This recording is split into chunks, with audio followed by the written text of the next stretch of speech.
नमस्कार, द देसी अड्डा पर आपका स्वागत है। मैं हूं राकेश तिवारी। देखिए, बिहार में मौसम चुनावी है और इस चुनावी मौसम में महाराजगंज के पूर्व सांसद प्रभुनाथ सिंह की रिहाई की मांग को लेकर राज्य भर में उनके समर्थक सड़कों पर है। पदयात्रा हो रहा है, प्रदर्शन हो रहा है, उनकी रिहाई की मांग की जा रही है। लेकिन सवाल ये होता है कि प्रभुनाथ सिंह की रिहाई क्या नीतीश कुमार के लिए आसान है? क्या नीतीश कुमार प्रभुनाथ सिंह को रिहा करा सकते हैं? क्या बिहार सरकार के पास इतनी शक्ति है कि वो प्रभुनाथ सिंह को रिहा दे सकती है? अगर सुप्रीम कोर्ट का आदेश है तो वैसी परिस्थिति में नीतीश कुमार के पास क्या विकल्प है? सरकार के पास क्या विकल्प है? नीतीश कुमार कब प्रभुनाथ सिंह को छोड़ने वाले हैं? ये तमाम तरह के सवाल जो हैं वो आपके मन में होंगे। तो इसलिए ये सवाल मेरे भी मन में थे कि आखिर जो प्रभुनाथ सिंह को लेकर धरना हो रहा है, प्रदर्शन हो रहा है, लोग सड़क पर शांतिपूर्ण रूप से निकलकर और उनकी रिहाई की मांग कर रहे हैं, उनके समर्थक उनके रिहाई के आस में बैठे हैं, तो क्या ये संभव है कि चुनाव के पहले प्रभुनाथ सिंह जेल से बाहर आ जाए? क्या ये संभव है कि नीतीश कुमार प्रभुनाथ सिंह को छोड़ दें?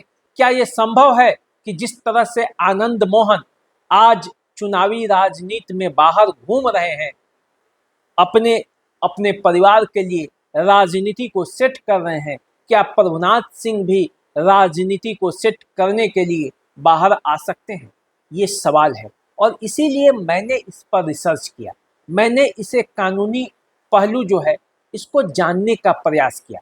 तो मेरे रिसर्च में जो मैंने खोजा, जो मैंने समझा, वो कुछ तथ्य सामने आया है।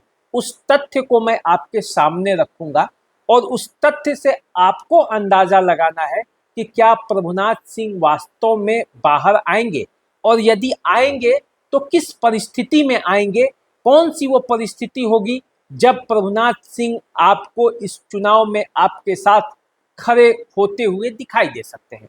तो चलिए मैं शुरू करता हूं और आपको बताता हूं कि आखिर कानूनी पहलू क्या है और किस परिस्थिति में प्रभुनाथ सिंह बाहर आ सकते हैं। तो पहले ये जान लीजिए कि आखिर प्रभुनाथ सिंह को सजा क्या है। प्रभुनाथ सिंह को अशोक सिंह हत्याकांड में सजा हुई है उम्र कैद की। इसके अलावे एक दोहरे हत्याकांड में भी प्रभुनाथ सिंह को उम्र कैद की सजा हुई है और ये सजा सुप्रीम कोर्ट ने दिया है। सुप्रीम कोर्ट ने उम्र कैद की सजा दी है। तो इसमें क्या हो सकता है? तो सबसे पहले समझ लेते हैं कि आखिर उम्र कैद होता क्या है, कि उम्र कैद का मतलब आप समझ पाए। उम्र कैद की सजा का कानूनी स्वरूप भारतीय दंड संहिता आईपीसी में उम्र कैद का अर्थ है जीवन भर की कैद पूरी शेष आयु तक। मतलब जितनी भी आयु है तब तक आपको जेल के अंदर रहना पड़ेगा। लेकिन आईपीसी की धारा 432 और 433 राज्य सरकार को यह शक्ति देती है कि विशेष परिस्थिति में सजा को माफ कर सकती है सरकार, सजा को घटा सकती है या सजा को स्थगित कर सकती है। यानी तकनीकी रूप से उम्र कैद का मतलब लाइफ लॉन्ग है, लेकिन सरकार समय समय पर उसमें कटौती कर सकती है, सजा में वो माफी दे सकती है। अब इसी को तो लेकर राज्य सरकार पर दबाव ये बनाया जा रहा है कि प्रभुनाथ सिंह को भी रिहा किया जाए। लेकिन देखिए अब इसमें क्या मामला है, आगे समझिए। 8 साल से प्रभुनाथ सिंह लगभग जेल में। 8 साल जेल में रहने वाले व्यक्ति को क्या सरकार सजा में माफी दे सकती है? पहले ये समझ लेते हैं। 8 साल जेल में रहने के बाद क्या नीतीश कुमार प्रभुनाथ सिंह को छोड़ सकते हैं? ये सवाल का जवाब ये है कि हत्या 302 जैसी गंभीर धाराओं में आम तौर पर 14 साल की वास्तविक कैद पूरी किए बिना रिहाई संभव नहीं है।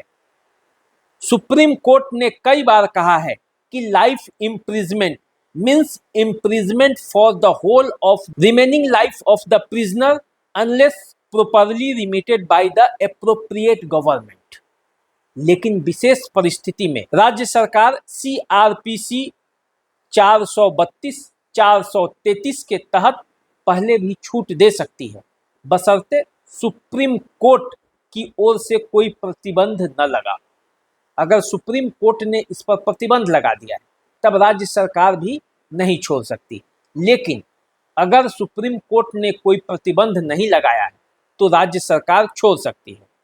राज्य सरकार अब किस आधार पर रिहाई दे सकती है ये भी समझते हैं, तब सवालों का जो हमारे अंदर चल रहा है उसका जवाब मिलेगा। राज्य सरकार निम्न कानूनी प्रावधानों के तहत सजा कम कर सकती है। देखिए, सीआरपीसी धारा 432 राज्य सरकार को सजा को सस्पेंड या रिमिट करने की शक्ति देती है। मतलब वो सजा को या तो सस्पेंड कर सकता है या उसमें कटौती कर सकता है। सीआरपीसी धारा 433 उम्र कैद को 14 साल या उससे कम में बदल सकती है। देखिए, ये भी एक प्रावधान है। सीआरपीसी धारा 433A कहता है कि यदि अपराध ऐसा है जिसका दंड मृत्यु दंड या उम्र कैद है, जैसे हत्या हो गया, तो कम से कम 14 साल की सजा काटना अनिवार्य है कटौती से पहले। माने 14 साल की सजा आपको काटनी ही पड़ेगी। यानी कि हत्या के मामलों में आमतौर पर 14 साल से पहले रिहाई नहीं हो सकती। राज्यपाल चाहे तो वे सजा में कटौती भी कर सकते हैं, माफी भी दे सकते हैं। ये अधिकार राष्ट्रपति के पास भी है। तो अगर राज्यपाल चाहे कि किसी की सजा को माफ कर दे तो वो कर सकते हैं, और इसके लिए मुख्यमंत्री को राज्यपाल के पास अनुशंसा करना पड़ेगा और राज्यपाल की सहमति होगी तभी ये काम हो सकता है। आप ये समझ लीजिए। अब यदि कोई व्यक्ति पूर्व सांसद है, कोई व्यक्ति प्रभावशाली है, जिसका ऐसा है कि बाहर आना जरूरी है किसी कारणवश, तो वैसी परिस्थिति में क्या सरकार ऐसे सजायाफ्ता को छोड़ सकती है जिस पर हत्या का मामला दर्ज हो? तो संविधान की धारा 161 के को ही राज्यपाल को यह अधिकार देती है कि वो छोड़ सकता है, और राष्ट्रपति के पास ये धारा 72 के तहत ये अधिकार प्राप्त होता है कि राष्ट्रपति छोड़ सकता है। तो अगर व्यक्ति सांसद है या उसके पीछे जन समर्थन है, जैसा कि प्रभुनाथ सिंह के साथ है, तो सांसद होना या जन समर्थन होना काफ़ी नहीं है उस व्यक्ति को छोड़ने के लिए। ये कोई आधार ही नहीं बनता। लेकिन अगर राज्य सरकार चाहे तो वे अनुशंसा किसको करना पड़ेगा? राज्यपाल को। और राज्यपाल चाहे तो अपने 161 सीआरपीसी की धारा के तहत अपना अधिकार का प्रयोग करके वो छोड़ सकता है। लेकिन आमतौर पर देखा जाए तो 14 साल के पहले किसी को छोड़ना बड़ा मुश्किल है, क्योंकि यदि राज्यपाल को भी छोड़ना होगा तो एक व्यक्ति को यदि आप छोड़ते हैं किसी मामले में तो दूसरे व्यक्ति के लिए भी फिर यही सवाल आता है, और तब सरकार के सामने ये प्रश्न उठता है कि आखिर क्यों छोड़ा जाए। तो कोई न कोई तथ्य देना पड़ता है सरकार को कि किन विशेष परिस्थितियों में उस व्यक्ति को छोड़ना जरूरी है। देखिए, प्रभुनाथ सिंह का मामला भी कुछ अलग है। आनंद मोहन को सजा बिहार के कोर्ट ने ही दिया था और आनंद मोहन बिहार के जेल में ही बंद थे। प्रभुनाथ सिंह को सजा झारखंड के कोर्ट ने दिया है और झारखंड के जेल में बंद है। तो ऐसी स्थिति में कानून ये कहता है कि किसी को भी सजा जिस राज्य का कोर्ट दिया है उसको ही अधिकार है, उस राज्य को ही, कि वो सजा को कम कर सकता है, माफी दे सकता है या उस सजा पर कोई विचार कर सकता है। अब प्रभुनाथ सिंह का मामला बिहार से ट्रांसफर होकर झारखंड गया था और झारखंड के कोर्ट ने उन्हें सजा सुनाई। अभी वो हजारीबाग जेल में बंद है। ऐसी स्थिति में सीआरपीसी की धारा 432 और 433 के तहत झारखंड सरकार को ये अधिकार है कि वो प्रभुनाथ सिंह की सजा को माफ कर सकते हैं। उसके लिए राज्यपाल के पास अनुशंसा कर सकते हैं या उसमें कोई भी जो कानून सम्मत कार्रवाई है वो कर सकते हैं। बिहार सरकार के पास सीधे तौर पर वैसा कोई अधिकार नहीं है जिस तरह से आनंद मोहन को जेल से बाहर किया गया, कानूनों में सुधार करके, उस तरह से कानून में सुधार करके हजारीबाग से सीधे तौर पर प्रभुनाथ सिंह को छुड़ा सके। वैसे कानून में लचीलापन तो काफ़ी रहता ही है। अधिवक्ता और इस देश के कानून के जानकार कैसे तोड़ निकालेंगे ये उनके ऊपर है, लेकिन मोटे तौर पर जो बातें कानून सम्मत है और जो मोटे तौर पर लोग समझते हैं उसके तहत मैंने आपको बातें बताई हैं कि प्रभुनाथ सिंह के रास्ते में कौन कौन से रोड़े हैं जिस वजह से प्रभुनाथ सिंह छूट नहीं पा रहे हैं और तमाम प्रयासों के बावजूद उनके समर्थक सड़क पर हैं और नीतीश कुमार की सरकार अभी उन्हें छोड़ नहीं पा रही है। मेरे रिसर्च के हिसाब से यही था जो कानून यही कहता है।